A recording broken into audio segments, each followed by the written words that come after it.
Hello and welcome. You're watching NewsX with me, Devika Chopra. Outgoing U.S. President Joe Biden has honored Hillary Clinton, Vogue editor-in-chief Anna Wintour, actor Denzel Washington, football legend Lionel Messi and others with the Presidential Medal of Freedom. This is the highest civilian honor in the United States of America. Also a part of Joe Biden's awardees for this year's Presidential Medal of Freedom is an entrepreneur and self-proclaimed savior of democracy and human rights, George Soros. This is what the citation for George Soros reads. The Presidential Medal of Freedom is awarded to George Soros, born into a Jewish family in Hungary. George Soros escaped Nazi occupation to build a life of freedom for himself and countless others around the world. Educated in England, he settled in America as he became an investor and philanthropist, supporting key pillars of open societies, rights and justice, equity and equality, freedom, now and in the future. What the citation, however, didn't read is that George Soros became infamous as the man who broke the Bank of England.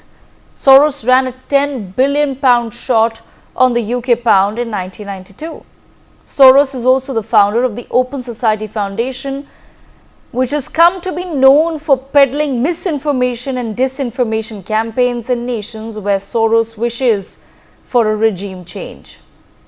In February 2023, George Soros entered the Indian political war over Gautam Adani. Speaking at the Munich Security Conference, Soros claimed that Adani crisis will quote-unquote significantly weaken Modi's stranglehold on the Indian government. Essentially, George Soros has been accused of using money power and his various foundations to destabilize democracies and democratically elected governments. Just 2 weeks ahead of Joe Biden's exit and Donald Trump's swearing in, the Democrats have decided to award America's highest civilian honor to one of its primary donors. This does beg us to ask pertinent questions, one of which being, is George Soros being awarded by Biden for meddling in the affairs of India and other nations? We take this conversation forward. I have with me Ambassador Bhaswati Mukherjee. We also have with us Major General Shashi Asthana.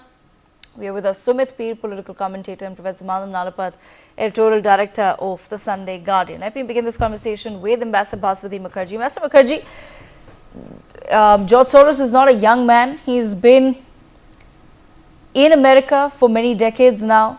The Democrats have been in power for a very long time. Why is it that Joe Biden then decides to present America's highest civilian honor to a George Soros this specific year? Well, Devika, as you rightly pointed out, George Soros has become notorious for using the funding in his Open Society foundations for bringing about regime change of regimes which are democratically elected, but which may not agree with either with his methods of working or have reservations about the manner in which he utilizes capital to bring about changes in the way he wants to. Most recently, as you rightly said, he made certain very unfortunate remarks about one of India's foremost business leaders, and he had no qualms about trying to utilize one of our political parties, opposition parties, in a manner which would lead us to the unfortunate conclusion that political party was being manipulated to bring about regime change which is not required in a democracy. In a democracy, regime change happens through the ballot box and through free and fair elections. Now, you asked why is he being honored now? There are two ways of answering that question. First of all, maybe the Democrats feel that they're going to be out of power for a long time because then they don't have any clear leaders among them. And also, maybe the American deep state, which tried to bring about regime change in India and did not succeed, but which succeeded to a certain extent in the fact that the majority of the ruling party came down The American deep state, whom Trump's President-elect Trump has threatened to bring down and eliminate, the American deep state wanted to honor one of its own, and Soros could very well be classified as a symbol of the American deep state. In fact, you could even go so far as to say a relic of the Cold War in a way, where in the Cold War the Americans used to say, these are good boys, these are our dictators, as opposed to the USSR's bad boys because they are the Russia's dictators. That's the way they divided up the world between them. And Soros happens to be perhaps a follower of that kind of philosophy, and he is a major donor. So it also raises ethical questions that if such a thing had happened in India, for instance, where the ruling party decided to give the Bharat Ratna, for example, to one of its biggest donors, what would the United States of America and Mr. Soros and all the Democrats who follow him like sheep, what would they have had to say? Would they have said that that's ethical and normal, or would they have said it's unethical? We have the right to ask the same question. In my perspective, it's totally unethical to do that. And if they are doing it, then they shouldn't object if it happens in other democratic countries. There we go. Okay. Professor Madhav Nalapat, certain statements have been made by George Soros which essentially brought him into the limelight as far as India is concerned. He said that India is a democracy, but its leader Narendra Modi is no Democrat. He says inciting violence against Muslims was an important factor in Modi's rise. He says Modi has maintained close relations with both open and closed societies. He's spoken about India being a member of the Quad, which includes Australia, US and Japan, but also the fact that India buys a lot of cheap Russian oil and makes money off it. He's spoken about Prime Minister Narendra Modi and him being a close ally of business tycoon Adani. He said that their fate is intertwined, and I've just in my opening remarks also quoted exactly what he said about the Gautam Adani case.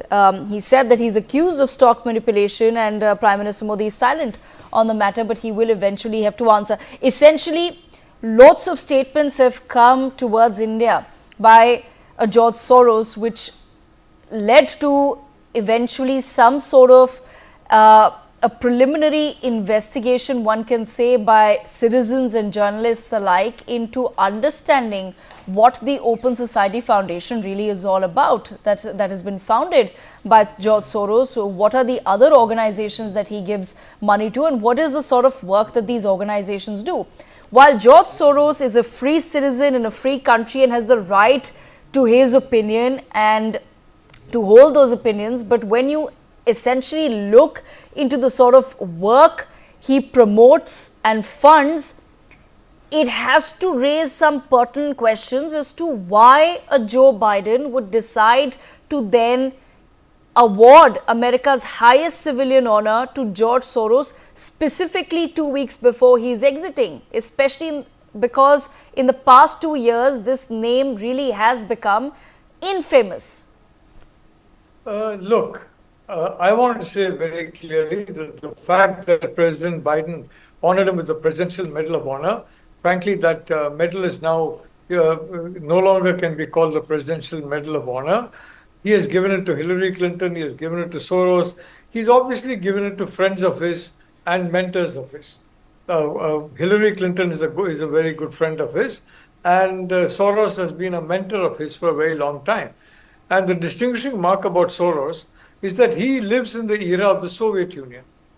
Biden also, frankly, in his Senate career, and he has not gone beyond the stage of the Soviet Union. So they still look upon the Russian Federation as being the Soviet Union, and they don't see, and in that process, what they do is ignore the real threat that has emerged, which is China, and the real theater that has emerged, which is the Indo-Pacific.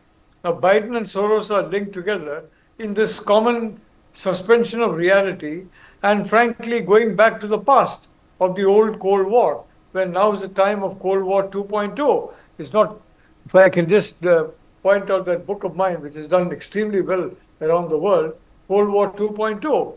And that war is with China and the democracies. Soros is not fighting that war. He is fighting the last war. And anybody who fights the last war, you know the tactics and the methods, you lose that war. And the West, if Soros had his way, would fight the last war with the USSR, only now as the Russian Federation.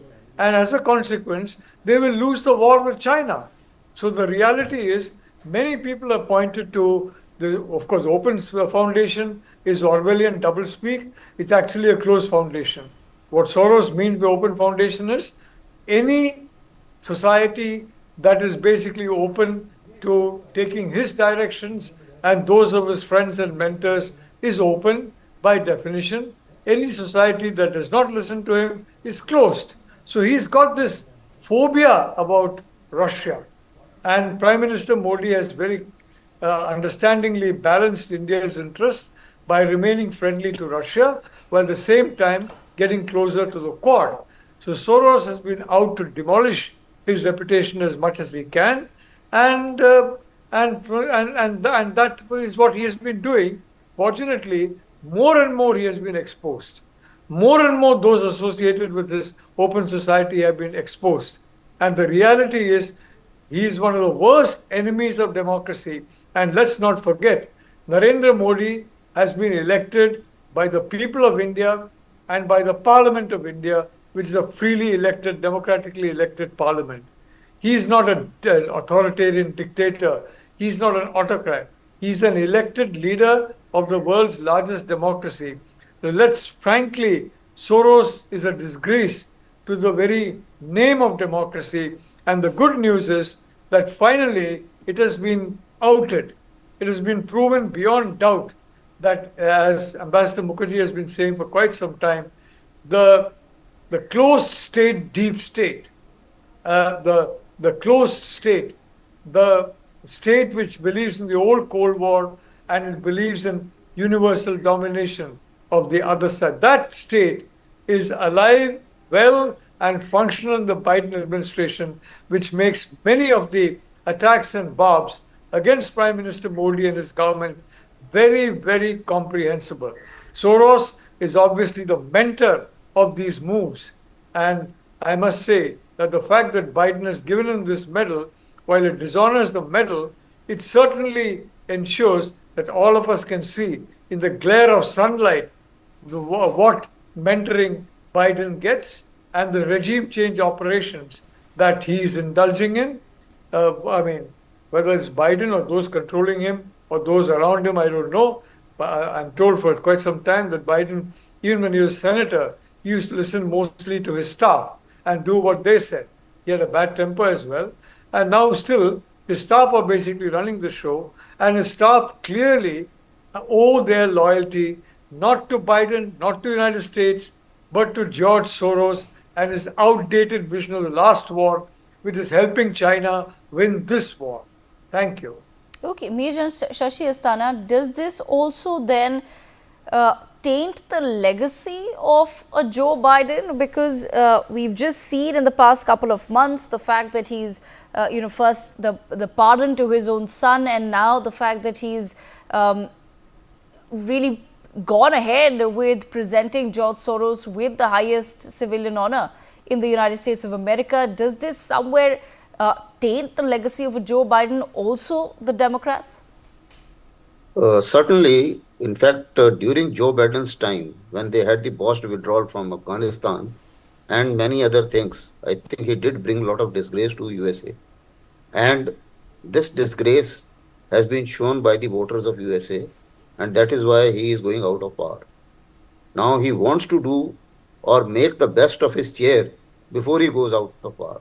And that is why, as you said, he has pardoned his son, he has pardoned a whole lot of criminals, reduced the sentences of so many criminals. And not only that, he is also awarding people who have been with him for various regime changes. And we also see the Biden philosophy being played up in Bangladesh by installing first Yunus there, and Yunus is also doing the same, pardoning all the criminals and getting all the criminals out of the jail and things like that. So this is something which is disturbing for any democracy anywhere in the world. And I think the Americans are also calling it out in addition to Indians. Now, as far as India is concerned, out of all the all the awards which they have given, obviously there is some kind of politics which goes towards these awards whenever it is a medal for freedom or the highest civilian award. So obviously, whether it is Hillary Clinton or it is Ash Carter, the old Secretary of Defense and things like that, and of course many people who are good in their field. But then certain politicians are being honored. That's not the only controversy or the maximum controversy which is being drawn out of these awards is Soros. Now, as far as Soros is concerned, enough has been said as to what he has done. Uh, the interference in elections, and more so in a democracy, that largest democracy, uh, that has been unfortunate and needed to be called out. Similarly, I think India did call out a fair amount of it, but then the fact is, was it impactless? No, the answer is no. There was some impact, whether we acknowledge or otherwise. But then the fact is that he has spent a hell of a lot of money to establish linkages or make narratives which may not have existed, and basically to tarnish image and have a regime change in India, because a rising India doesn't suit. In the philosophy of whether it is Joe Biden or Soros and likes of Biden and Soros, the problem is they are entangled with Russia as a superpower, as USSR, as was rightly brought out by uh, Professor earlier. They are also thinking that, okay, China is a threat, maybe a threat today, but India can be a threat tomorrow. And a continuity in India on the path of progress or development needs to be disturbed, because if it is not disturbed, then perhaps we are already the fastest growing economy, and this period, if it prolongs beyond a point, may be uncomfortable to many, and Soros is one of them. Similarly, as far as he is also the funder. Now, funder getting an award, a political funder getting an award, will always raise questions in the country as well as outside, and rightfully so. Some of the Republicans, whether it is Elon Musk or others, have commented accordingly to point that out as well. Now, as far as the his credentials are concerned, I mean, that I think is known to everyone. But a practice of in any democracy, USA calls itself the oldest democracy, but I think they need to do something great or a major change in their constitution or whatever. The fact is, last couple of months, a president should not have that much of power. We also have something that after the elections are announced, the political parties cannot make major decisions, which can be a game changer and which can put the incoming administration into some kind of fix. I think in USA this is happening, and they must get out of this, because that's actually not good.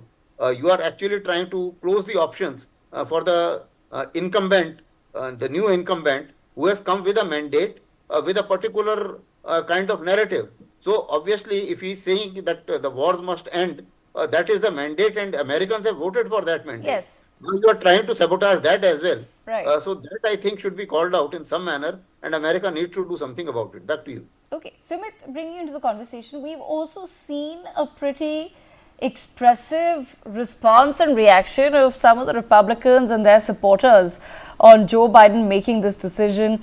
Elon Musk, who currently has the ear of the next president of the United States, has spoken against it. He's called it a travesty, really, and there have been several others who've also commented on the same.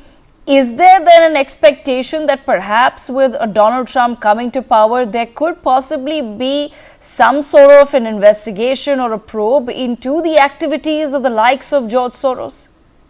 Or is that an expectation to hold from a Trump regime? Devgaji, thank you very much for having me on this show. Let me answer your question in two parts. First of all, it's very important to understand what does this award mean and why world's richest man is jumping from the rooftops. There has to be a reason for it. Look, when we talk of George Soros, let's understand the man. He is the bulldozer of deep state.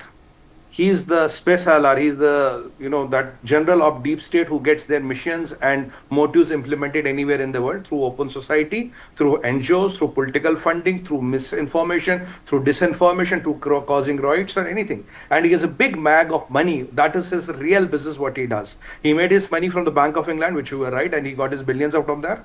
Now, there are records, and he is one of the biggest Democrats funders. Alex Soros, his son, has visited 14 times officially White House during the tenure of Joe Biden. I've been talking this on NewsX. What is his business in, White House visiting 14 times? Who the hell is Alex Soros? But he's George Soros' son. George Soros has been instrumental through his NGOs in getting regime changes done across the world. They did successfully in Bangladesh. They tried to do it in India. And remember when Rahul Gandhi's Bharat Jodo Yatra was happening, the person who joined Rahul Gandhi in the Bharat Jodo Yatra was the president of this George Soros' foundation in India. He joined Rahul Gandhi officially.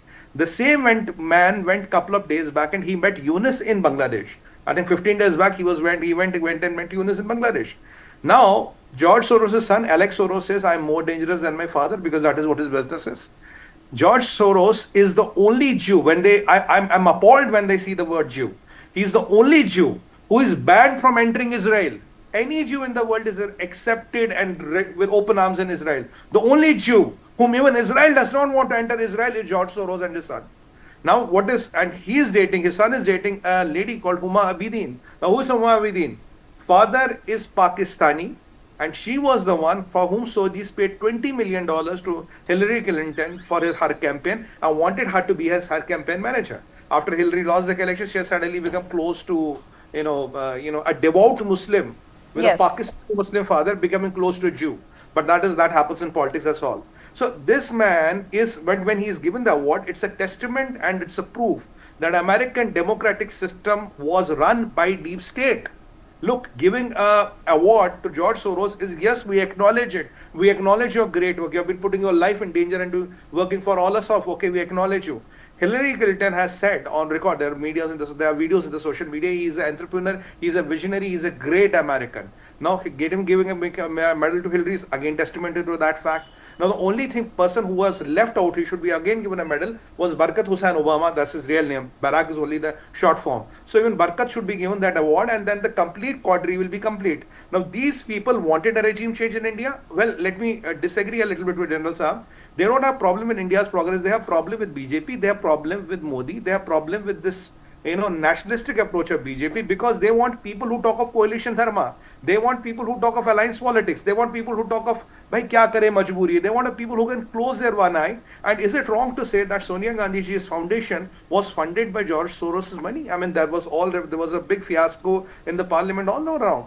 Is it wrong to say that this Soros said that I have these many $1 billion to make sure Modi's regime does not survive? Again, here target is Modi and BJP. All the fiasco around Adani ji was to harm the Indian economy and link it to Modi and possibly get Prime Minister Modi packing bags, but that could not happen. No, this man is no ordinary man, and giving him the highest award is a testimony to the fact, look, there is a deep state which is real, as you and me. There's a deep state which controls America. It is not the Democrats. There's a deep state who tells them what to do, what not to do. And they have their people who are assigned the job, and these people have come in open, and these people have had and will have associations with Indian politicians. The people in Congress have links with George Soros. There is no big deal about it. It's all in the open. Now, these people have links with Chinese also. Now, the Chinese have given money to the Rajiv Gandhi Foundation. That's again up and open. Now, if you start joining the dots, and what is the intention? The intention is that this nationalistic government of Prime Minister Modi and BJP has to go. We want a Mili-Juli, Tutti-Futti Sarkar. We want a Sarkar which does not have power. We want a Sarkar which we can dictate our economic interests and terms from anywhere in the world, and they should just sign the bill where Indian interests are compromised. We want a Sarkar who can possibly give Siachen to Pakistan. Right? There was a talk of giving Siachen to Pakistan. And then we want a Sarkar who can compromise all the national interests. We want a Sarkar who can do a MOU with Chinese Communist Party. So your bread and my milk, which I buy every day, comes from China. Our economy is disrupted. We want a Sarkar which is subservient to the West and the Chinese and their interests. Deep state is Devagaji, a group of people who don't believe in boundaries. They don't believe in religion. They believe in absolute power by hook and crook. They want to control the politics of the world. They want to control the economy of the world. And even they have been able to manage and control some big politicians of USA. Joe Biden, sorry, is not an exception. Him giving an award is a proof Why people of America voted him out? Why is Trump talking of he will dismantle deep state? This is the reason. This is the reason why people of America voted Trump, and this is the reason why deep state is the biggest threat to the American society, humanity, and the civilizations, democracies included. These people have no mercy for when it comes to money and their gains. They will go for anything and anything. And the person in India whom they hate most is Prime Minister Modi, and the party whom they hate most is BJP. Let there be no doubt about it. If there's another Right. political party in the power, oh, they'll love them. They are the best buddies. The people who talk of saffron terror, the people who talk of, there's Hindus are very chauvinistic. The people who talk of, let's do national compromises. Let's have alliances with everybody and anybody. The people who want to do a MOU with Chinese Communist Party, they are their best buddies. So it is a fight for survival of India, democracy, and societies in the world. And Yes. today, the cat is out of the bag, ma'am. There's nothing more to talk. Okay, I appreciate all of our guests for joining us to take us through their views on what's happened. Unfortunately, that's all the time that we have for this particular discussion. With our viewers, we have to slip into a very short break. See you on the other side.